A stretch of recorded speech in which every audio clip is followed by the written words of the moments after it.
여호수아서 9장 16절부터 17절까지 말씀. 그들과 조약을 맺은 후 사흘이 지났어야 그들의 이웃에서 자기들 중에 거주하는 자들이라 함을 들으니라. 이스라엘 자손이 행군하여 셋째 날에 그들의 여러 성읍에 이르렀으니 그들의 성읍들은 기브온과 그비라와 브에롯과 기랏 여아림이라. 그러나 회중 족장들이 이스라엘 하나님 여호와로 그들에게 맹세했기 때문에 이스라엘 자손이 그들을 치지 못한지라. 그러므로 회중이 다 족장들을 원망하니 모든 족장이 온 회중에게 이르되 우리가 이스라엘 하나님 여호와로 그들에게 맹세하였은즉 이제 그들을 건드리지 못하리라. 우리가 그들에게 맹세한 맹약으로 말미암아 진노가 우리에게 임할까 하노니 이렇게 행하여 그들을 살리리라 하고 우리에게 이르되 그들을 살리라 하니 족장들이 그들에게 이른 대로 그들이 온 회중을 위하여 나무를 베며 물을 길는 자가 되었더라. 여호수아가 그들을 불러다가 말하여 이르되 너희가 우리 가운데 거주하면서 어찌하여 심히 먼 곳에서 왔다고 하여 우리를 속였느냐. 그러므로 너희가 저주를 받나니 너희가 대를 이어 종이 되어 다 내 하나님의 집을 위하여 나무를 베며 물을 깃는 자가 되리라 하니 이 땅을 다 당신에게 주고 이 땅의 모든 주민을 당신 앞에서 멸하라 하신 것이 당신의 종들에게 분명히 들리므로 당신들로 말미암아 우리의 목숨을 잃을까 심히 두려워하여 이같이 하였나이다. 보소서 이제 우리가 당신의 손에 있으니 당신의 의향에 좋고 옳은 대로 우리에게 행하소서 한지라. 여호수아가 곧 그대로 그들에게 행하여 그들을 이스라엘 자손의 손에서 건져서 죽이지 못하게 하니라. 그날에 여호수아가 그들을 여호와께서 택하신 곳에서 회중을 위하며 여호와의 제단을 위하여 나무를 베며 물을 깃는 자로 삼았더니 오늘까지 이러니라. 아멘. 하나님께 묻지 아니하고 기브온 거민과 화친 언약을 맺었습니다. 이스라엘이 가나안 땅에 정복 전쟁을 하면서 첫 번째 외교 관계를 맺은 겁니다. 전쟁을 치르다 보면 어떤 것은 외교를 해야 되고요, 어떤 것은 전쟁을 치러야 됩니다. 전쟁 중이라도 어떤 것은 화친 조약을 맺고서 전쟁을 거두어야 될 때도 있습니다. 이것이 다 이스라엘 백성들에게는 가나안 땅에 들어가서 처음으로 해보는 일들이라는 것입니다. 우리가 뭐든지 처음 무슨 일을 할 때 조심스럽게 해야 되고, 그 다음에 첫 일을 할 때 그냥 막 밀어붙여 해서는 안 되는 것처럼 주의 백성들도 이 조약이라는 것을 처음 맺을 때 조심스럽게 조약을 맺었어야 됐습니다. 그런데 그들은 이 전쟁을, 조약을 치르는 것도 하나님께 뭐하지 아니하고, 아이성 전투도 하나님께 뭐하지 아니하고, 묻지 아니하고, 아이성 전투에도 하나님께 묻지 아니한 것 때문에 어려움이 있었고, 지금 이 기브온 거민과 화친 조약을 맺은 것도 하나님께 묻지 않은 것 때문에 지금 어려움이 온 겁니다. 근데 이것이 묻지 아니하고 이 벌어진 일 때문에 약속은 덜컥 해놨고, 그 약속 때문에 지금 어쩔 줄 몰라 할 때 여호수아 그것을 이제 정리를 해나갑니다. 보세요. 그들과 조약을 맺은 후 사흘이 지났어야 그들이 이웃에서 자기들 중에 거주하는 자들이라 함을 뭐 했다 합니까? 들었다 그랬어요. 3일이 지났어야 그 기브온 사람들 사실은 우리 주변에 거하는 사람들입니다. 그래서 이스라엘 자손이 길갈에서부터 행군을 해가지고 군대를 동원해서 가니까 3일째 셋째 날에 그들의 영업 서로섭에 도착했다 그랬어요. 그러니까 셋째 날 거리니까 한 3일 걸어가는 거리, 꽤 그래도 되는 거리죠. 하지만 전투를 치는 입장에서는 우리로 말하면 여기서 어디쯤 보겠습니까? 경상도권 내에 어디쯤 되는 것이죠. 자, 그래서 그들의 성읍은 기브온과 그비라와 브에롯과 기랏 여아림, 가까운 성읍들입니다. 그런데 이 성읍을 족장들이 이스라엘 하나님 여호와로 그들에게 뭐 했기 때문에 맹세했기 때문에 이스라엘 자손이 그들을 뭐하지 못한지라 치지 못한지라 맹세했는데 치면 어떻게 될까요? 약속을 어길 수 있지 뭐 하면서 그땐 그때고 지금이고 여러분 세상은 계약서대로 움직입니다. 교회도 마찬가지예요. 근데 교회는 신앙 안에서는 하나님의 이름으로 약속을 하는 거예요. 무엇의 이름으로? 하나님의 이름으로. 그러니까 서원 기도는 지켜야 됩니까? 그냥 뭐 입맛대로 했다가 또 집어치우면 됩니까? 서원 기도는 해가 될지라도 지켜야 된다는 것입니다. 이게 서원 기도만 아니고 하나님의 이름으로 다른 사람과 약속한 것도 마찬가지입니다. 다른 사람과 약속한 것도 지켜야 하는 것입니다. 근데 이 기본 금일을 치지 않겠다고 약속한 것을 지켜야 되는데 그걸 지키려고 하니까 이스라엘 백성이 그들이 거주할 몇 개의 성읍을 차지하지 못하는 그런 문제가 생기는 것입니다. 그리고 또 하나의 두려움은 뭐냐면 이 기본 금인들의 두려움이 이스라엘에 똑같이 있는데 보세요.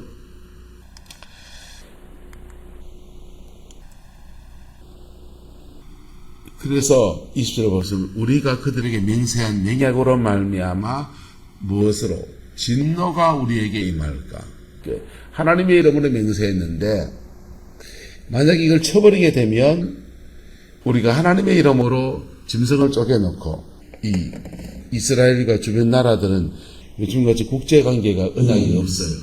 지금도 국제관계 약속한 것은 헌신값처럼 그냥 내다버립니다. 미국과 일본, 미국과 한국이 조선이 상호 방위임 조가약을 맺었어요. 6.25 전쟁 끝나고.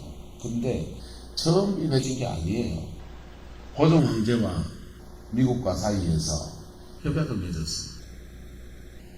그래서 미국이 우리를 돕겠다 그런 약속을 한 거예요. 고종은 일본의 위협과 위에는 중국의 위협과 위에는 러시아의 위협, 삼국의 위험 안에서 있기 때문에 멀리 있는 나라, 미국은 설마 우리를 잡아먹겠나 해서 미국의 도움을 청한 거죠. 그런데 미국이 그 약속을 지켰습니까? 안 지켰습니까? 지켰으면 한일합방이 안 됐죠. 미국이 그 약속을 어기는데 일본하고 비밀 약속을 맺습니다. 필리핀에서 가스라테프타 조약이라고 해가지고 일본과 미국이 약속을 하면서 미국은 필리핀을 먹고 미국이 필리핀을 먹는 것을 일본이 용납하고 또 일본이 돕고 또 일본이 대한제국, 그 당시 대한제국 조선을 먹는 것, 대한민국을 먹는 것을 한반도 땅을 차지하는 것을 미국이 용납해주고 지원해주기로.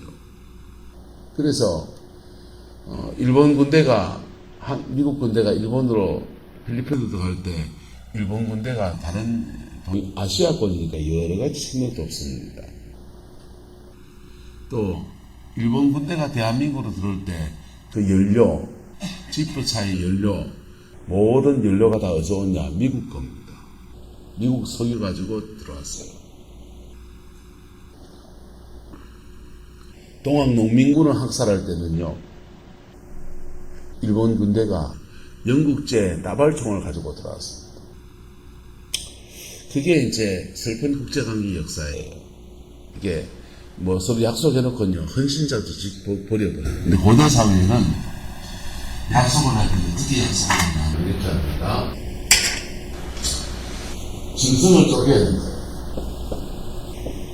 발이 4개 살아고 있습니다. 쪼개가지고 양쪽으로 쪼개었어요. 그럼 발이 안 잡혀. 머리가 있죠. 머리가 이렇게 됐죠. 이 반을 딱 정수를 쪼개가지고 양쪽으로 벌려놓습니다. 이렇게 짐승의 무더기 싹. 그리고 이 쪼개어진 고기 사이를 줘야 되면 두 당사자가 지나갑니다. 기본 금도 지나가고 주요 백성도 지나갑니다. 덕장들도 지나갑니다. 그러면서 약속합니다. 우리는 서로 형제 우애를 맺고 서로 전쟁을 치르지 않고 서로를 돕는 외교 관계를 맺겠습니다. 이런 약속에 따라서 우리는 당신에게 뭘 주겠습니다. 우리는 당신에게 뭘 주겠습니다. 이렇게 상호방위 조약을 맺는 하친 조약을 맺는 것입니다. 그래서 이제 서로 상방간에 만약에 이 조약을 어길 때는 이 사람들은 말합니다. 기본들은 우리는 바알을 섬깁니다. 바알신, 우리가 섬기는 바알신이 우리를 이 무더기처럼, 진석의 무더기처럼 목숨을 뺏어도 좋습니다. 이렇게 약속하는 거예요. 그리고 여호와를 맹세하는 이스라엘 백성들 하나님을 섬기니까 여호와를 섬기는 이 이스라엘 백성들을 말합니다. 우리가 이 약속을 지키겠습니다. 만약 이 약속을 어길 때에는 하나님이 우리에게 벌을 주셔서 우리의 몸을 요래 쪼개도 좋습니다. 죽는단 말이죠. 자기의 목숨을 걸고 언약을 맺는 겁니다. 이렇게 언약을 맺어가는 거예요. 그래서 그렇게 언약을 맺었기 때문에 만약 이들을 치면 맹세하는 언약을 어기고 기본 금리를 치면 어떻게 됩니까? 진노가 어디에게? 우리에게 임할까 한다. 그래서 이 진노가 임할 것, 이스라엘 백성은 하나님의 진노가 임할까봐 겁을 내고, 기본 금인들은 뭐 때문에 겁을 냈냐 하면 보세요. 기본 금인들은 이렇게 말합니다. 보세요.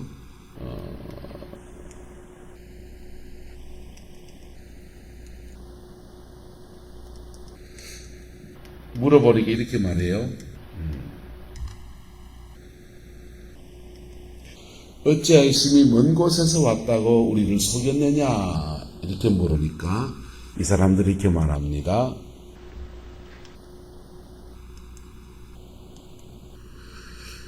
보세요. 이렇게 이 땅을 다 당신들에게 주고 이 땅의 모든 주민을 당신들 앞에서 뭐하라 했다.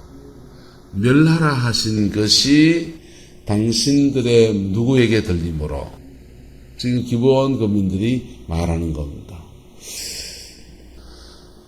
당신들이 섬기는 여호와께서 이 땅의 사람들을 모든 주민들을 당신들 앞에서 뭐하라 했다.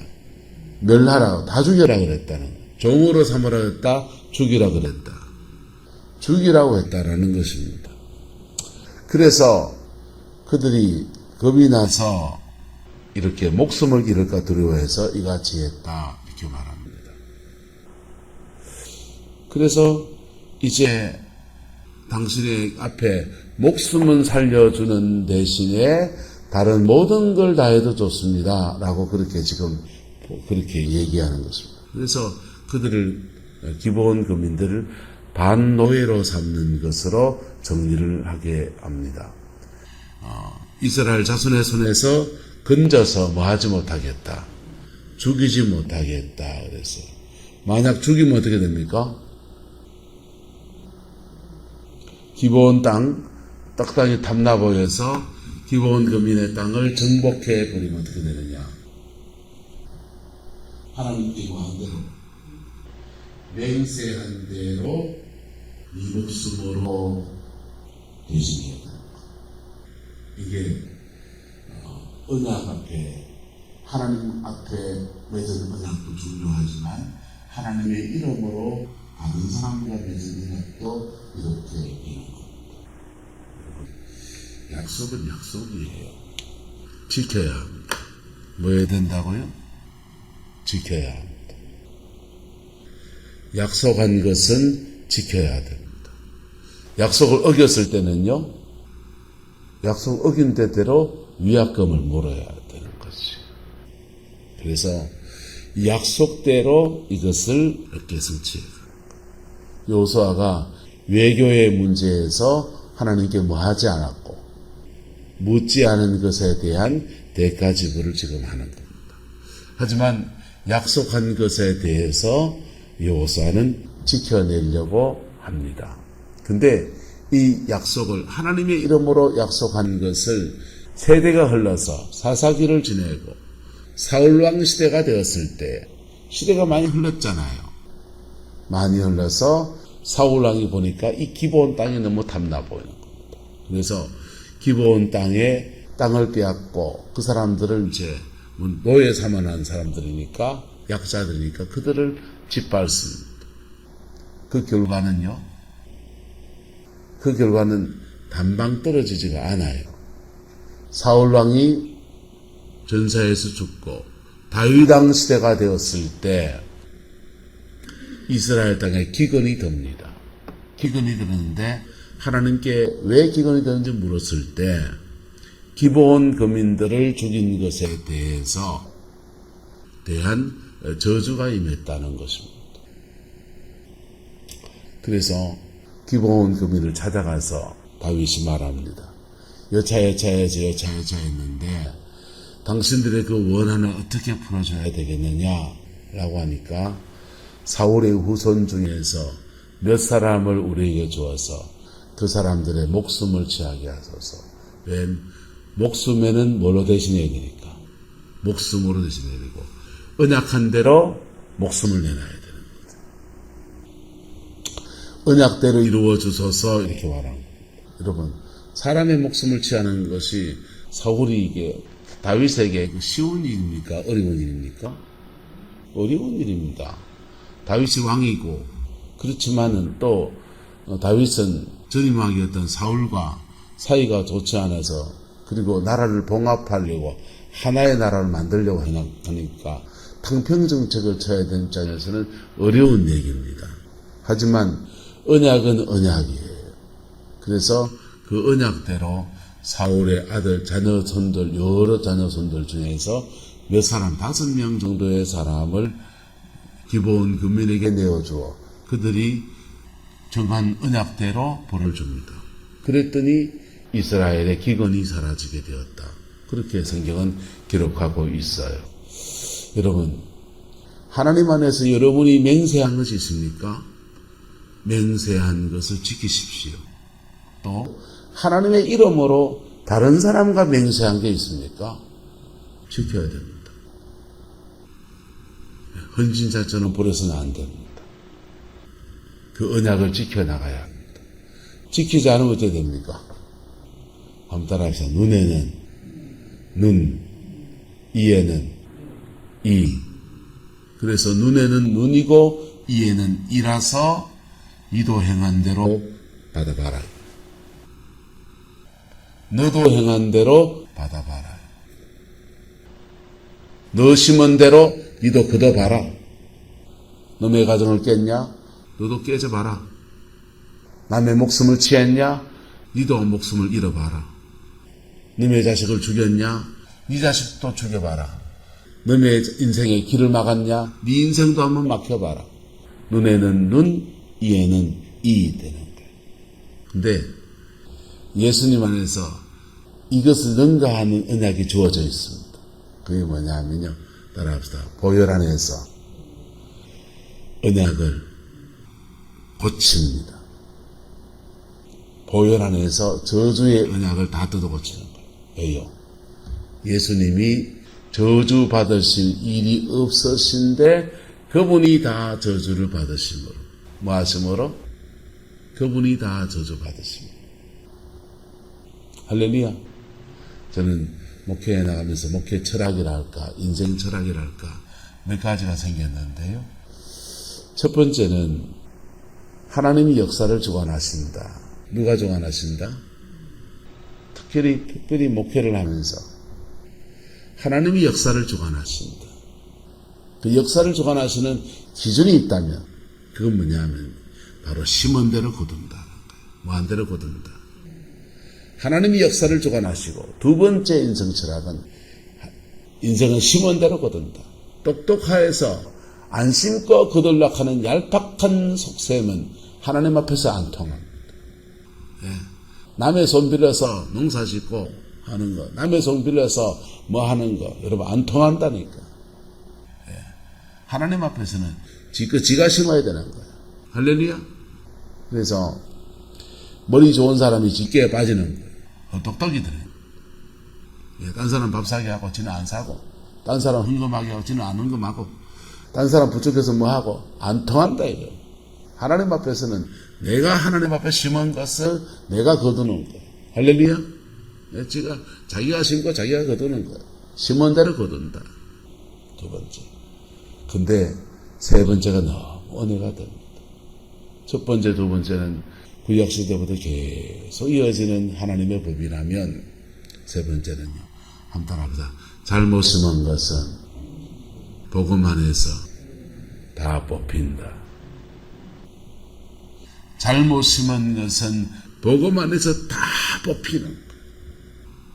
복음 안에서. 그런데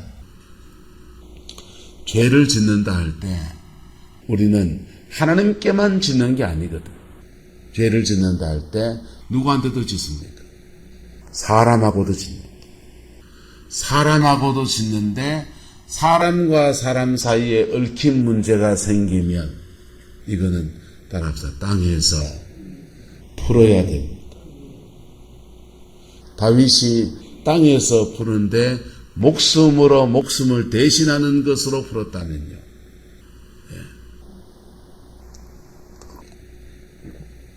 하나님 앞에서 신약에 이르러서 꼭 목숨으로 목숨을 대신하지 않고 다른 것으로 하나님 앞에 사람과 사람 사이에 풀 수 있는 수많은 길들이 있는 거예요.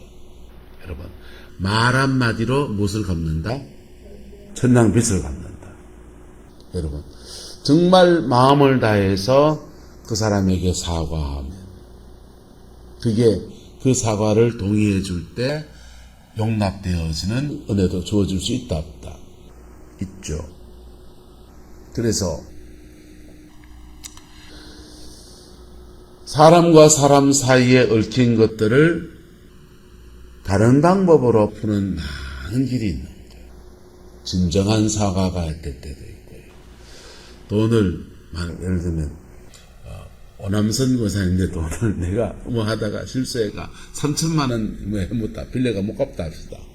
그런데 내 주머니 다 털어보니까 2천만 원 나왔습니다. 근데 아이고 내가 아무리 해도 그런 모아도 2천만 원밖에 안 되는데 1천만 원은 뭐 다음에 드리더라도 일단은 2천만 원 다 좀 해결해 주세요. 그래야 되는. 때로는 100만 원밖에 없다 합시다. 100만 원밖에 없는데 내가 집안 다 틀어봐도 100만 원밖에 없는데 100만 원 드릴 테니까 일단 이걸로 해결해 주세요. 그리고 정말 내가 돈 생기면 정말 갚겠습니다. 여러분, 그래서 땅에서 이렇게라도 풀어야 되는 거예요.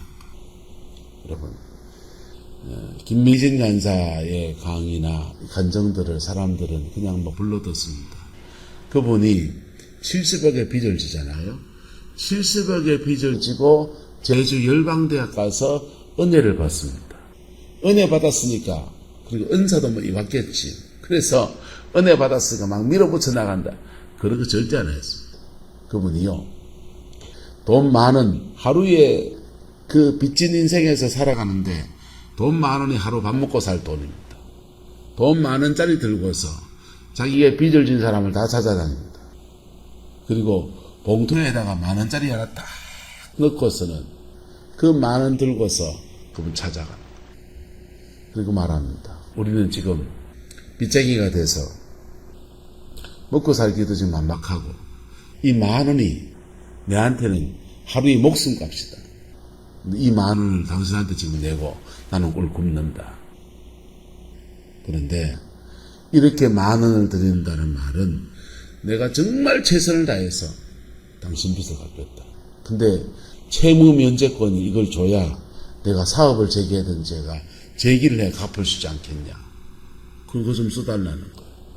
채불유예 써달라는 거예요. 그래서 너무 정중하게 와서 그러니까 빚 갚을 줄 알고 왔다가 허참참 이래 되는데 이분이 너무 진심인 거예요. 그래서 마음과 마음이 통해서 알았다, 써주겠다. 그래가지고 그거 디폴트 처리하고서는 사업을 재개한 거예요. 여러분, 그냥 누가 돈 빌려줘서 뭉개 뿌리고 사업을 재개하면 어찌 될까요? 안종모 고사님이 띄문 거 1,000,000원 놔두고, 오남성 고사님 띄문 거 1,000,000원 놔두고, 이용년 장로님한테 2,000,000원 띄문 거 놔두고, 유업시 장로님한테 빈말이니까 막 붙들어서 1억 띄문 거 묻어도 뿌리고 막 모르겠다 막. 딴 데 가가지고 하지. 대전 가서 장사하지 하면서 대전 가서 장사를 벌리면 어떻게 될까요? 사람은 못 쫓아올 수 있고, 대전 아니라 저 필리핀이나 저런 데 동남아 가서는 못 쫓아오겠죠. 국외로 도망가서 장사하고 거기서 살려고 하면요. 사람은 못 쫓아오지만 하나님은 죽여갈 수 있습니까? 없습니까? 하나님 죽여갑니다. 그래서 그가 심은 대로 니도 한번 남한테 돈 띠봐라. 돈 띠는 거예요. 그래서 불의로 모은 재물이 그냥 나가버리게 되기. 똑같은 심정을 만들어주는 거예요.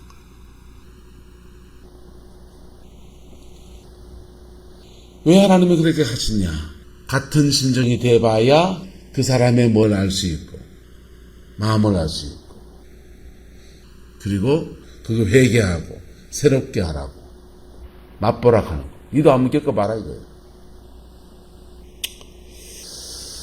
근데, 복음은 이걸 다 해결하는데, 따라서 땅에서 맺힌 거는 땅에서 풀어야 됩니다. 근데 이 가족 안에서는요, 이게 맺힌 게 서로 맺혀 있거든. 나는 니한테 얼마 맺히고, 니는 나한테 얼마 맺혀. 꼭 돈이 아니더라도. 감정과 감정 안에서 서로 맺혀 있다고. 그럼 서로 묶이는 거야. 서로 묶여서 서로 안 풀려. 여러분, 여러 내적 치유 뭐 이런 게 있지만, 결국은 다 용서예요. 용서. 용서할 그 힘을 하나님 앞에 토설할 때 성령이 주시는 거야. 성령이 토설할 때 주시고, 그 토설하는 은혜 아래에서 마음에서 부러져서 그 사람을 찾아가서 풀고, 그럴 때 하나님의 은혜 아래에서 이렇게 이루어지는 거예요. 복음의 능력은 뭐냐 하면요, 가해자는 회개하고, 따라합시다. 가해자는 회개하고. 좀 적나라하게 말해볼게요. 따라합시다. 죄진 놈은 회개하고, 상처받은 분은 용서하고, 둘이 만나면요, 화해하게 되는 거예요. 죄진 놈이 회개했으니까 새 사람에 대해서 용서를 구하고, 그때부터는 죄진 분이 되죠. 죄 지었던 분은 회개해서 용서를 구하고, 상처받았던 그 사람은 주님의 은혜 아래서 내가 자유자가 되어보니까, 내가 다른 사람에게 죄 준 것은 그거 얼마나 되는 문제도 아니고 별거 아닌 문제고, 그래서 이것을 용서하고 이래 서로 풀리는 거예요. 그래서 화해가 일어나는 거예요. 할렐루야. 그게 복음의 진정한 역사인 겁니다. 그 은혜가 저와 여러분의 가정 안에서, 삶의 자리 안에서 이루어지게 되기를 예수님의 이름으로 축복합니다. 그럴 때 땅에서 풀어지면서 하늘의 것들이 풀어지는 거예요. 이 기본 금인과 약속한 것을 다윗 때는요, 땅에서 어떻게 풀어야 되겠냐고 물으니까 목숨 내놔라 그러는 거예요. 목숨. 약속한 대로 목숨 내놔라. 할 수 없이 목숨을 내줬습니다. 신약에 일어나서는요, 기본금인도 그렇게 언약 안 해도, 그 요구 안 해도 돼요. 우리는 본보기로라도 그렇게 해줘야 되겠다, 이래버리면 할 수 없는 거예요. 근데 그거 말고 우리한테 그렇게 약속했고, 우리는 그런 언약 때문에 지금까지 종살이 했는데, 이제부터는 이스라엘에서 동등한 지위로 취급해달라, 이렇게 바꾸어뒀대요. 그는요, 당사자들끼리의 문제인 거예요. 누구의 문제라고요? 당사자들끼리의 문제인 거예요. 서로가 서로의 문제인 거예요. 난 이 정도에서만 풀어주겠다 하는 겁니다. 돈만으로 풀 수도 있고요, 밥 한 그릇으로 풀 수도 있습니다. 예수 믿는 사람들이, 한국교회 예수 믿는 사람들이 심각한 문제가 뭐냐, 안 믿는 사람은 옛날 말로 대포 한 잔에 해결되는데, 술 한 잔 먹고, 야, 니 우리하고 옛날에 원래 친구 아니냐, 야, 뭐 한 동네 살면서 뭐 티격태격 하다 보면 그럴 수도 있지, 야, 용서해주라. 아이고 막 이런 됐습니다. 막 이 정도 하자 막 해가 풀어버리는데, 예수 믿는 사람은 여기에 꼬이면 안 풀린다는 거예요. 여러분, 복음이 가짜입니까? 복음이 가짜입니까? 복음은 진짜고요. 복음은 하나님과 우리 사이를 풀고 사람과 사람 사이를 풀어서 이게 풀릴 때 한번 따라합시다. 땅에서 풀릴 때 진짜 복이 옵니다. 여러분 가정에 뭐가 묶였습니까? 거울처럼 한번 보세요. 그러면 풀리는 일도 보입니다. 예. 태산 같은 문제가 있어도요. 옥에 갇혀 있어도 문만 찾으면 나오는 거예요. 그 문이 1만 달란트를 탕감받은 자가 옥에 갇혔지만은 그 1만 달란트 탕감받은 자가 옥에 갇혔지만은 그 옥을 나올 수 있는 길이 없지만은 문 찾으면 돼요. 문이 뭡니까? 합달합시다. 100데나리온 값없이 하면 됩니다. 100데나리온 문제를 해결하면 나올 수 있는 거예요. 100데나리온 적은 돈 아닙니다. 100일치 품삯이에요. 100일 품삯. 적은 돈이 아니에요. 하루 일당 10만 원씩 잡으면요. 1000만 원입니다. 5만 원 잡으면 500만 원입니다. 하지만 이 100일치 품삯 하나님 앞에 받침돌 놓듯이 탁 그렇게 나갈 때요. 사람과 사람 사이에 풀어져. 이건 하나님 앞에 돈은 내는 돈이 아니에요. 그 100일치 품삯은 그 사람한테 갚아야 되는 얘기예요. 맞아요, 안 맞아요? 그 사람하고 갚아야 되는 거예요. 그럴 때 하늘에 여러분의 기도가 상달되어지고 그리고 하늘의 영광이 이루어지게 되는 겁니다. 그 복이 저와 여러분의 가정과 삶의 자리 안에 함께하게 되기를 예수님의 이름으로 축복합니다. 기도하겠습니다. 좋으신 아버지 하나님, 기본 고민과 언약한 것이 어떤 결과를 내었는지, 또한 우리가 언약 안에서 어떻게 살아야 되는지를 나누었습니다. 주님과 맺은 그 언약 안에서 우리에게 다시 기회를 주시는 은총 붙들고 믿음으로 승리해가는 저희들에게 우리 하나님 역사하여 주옵소서. 여호와께서 함께해 주시기 원합니다. 예수님의 이름으로 축복하며 기도드리옵나이다.